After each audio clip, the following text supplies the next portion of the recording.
കുറേ വീഡിയോകളും അതേപോലെ കുറേ ഫ്രണ്ട്സൊക്കെ പറഞ്ഞിട്ടുണ്ടായിരുന്നു ലുലു മാളിൽ ഇലക്ട്രോണിക് സാധനങ്ങൾക്കും അതേപോലെ ടോയ്സിനൊക്കെ നല്ല ഓഫറുണ്ടെന്ന്. അങ്ങനെ ഞങ്ങളവിടെ പോയിട്ടുണ്ടായിരുന്നു. അത്യാവശ്യം നല്ല കളക്ഷനും കാര്യങ്ങളും ഉണ്ട്. പക്ഷേ ഓഫർ എല്ലാ പ്രോഡക്റ്റിനൊന്നുമില്ല. കുറച്ച് പ്രോഡക്റ്റുകൾക്ക് നല്ല ഓഫറുണ്ട്. എനിക്ക് മിക്ക പ്രോഡക്റ്റ് എടുത്തിട്ട് എനിക്ക് തോന്നുന്നൊരുവിധം ഫ്ലിപ്കാർട്ടിൻ്റെ ആ സെയിം റേറ്റോ അല്ലെങ്കിൽ അതിൽ കൂടുതൽ റേറ്റോ ആണ് ഇതിനകത്ത് കൊടുത്തിരിക്കുന്നത്. പക്ഷേ ചില പ്രോഡക്റ്റുകൾക്ക് നല്ല ഡിസ്കൗണ്ട് ഉണ്ട്. പിന്നെ ഹോട്ട് വീൽസിൻ്റെയൊക്കെ നല്ലൊരു കളക്ഷൻ ഉണ്ട്. അതേപോലെ ഈ കുട്ടികൾക്ക് ഇരുന്ന് ഓടിക്കാൻ പറ്റുന്ന ടോയ്സ്, സൈക്കിൾസ്, അങ്ങനെ നല്ല കളക്ഷനും കാര്യങ്ങളൊക്കെ ഉണ്ട്. പക്ഷേ വില അത്ര നമ്മൾ വിചാരിക്കുന്ന അത്ര ഡിസ്കൗണ്ടോ കാര്യങ്ങളോ ഒന്നുമില്ല. എന്നാലും വലിയ കുഴപ്പമില്ലാതെ ചില പ്രോഡക്റ്റുകൾ നോക്കിയെടുത്താൽ നമുക്ക് അത്യാവശ്യം നല്ല ഓഫറിൽ കിട്ടുന്നുണ്ട്.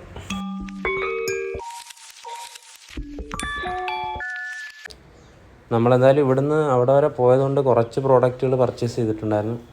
അത്യാവശ്യം നിങ്ങൾ ചെല്ലുമ്പോൾ നോക്കിയെടുക്കുക. റേറ്റ്, ഓൺലൈൻ പ്രൈസും അതേപോലെ അവിടുത്തെ റേറ്റുമായിട്ടൊന്ന് നോക്കിയിട്ടെടുത്താൽ ചില പ്രോഡക്റ്റുകൾക്ക് ലാഭത്തിൽ കിട്ടും.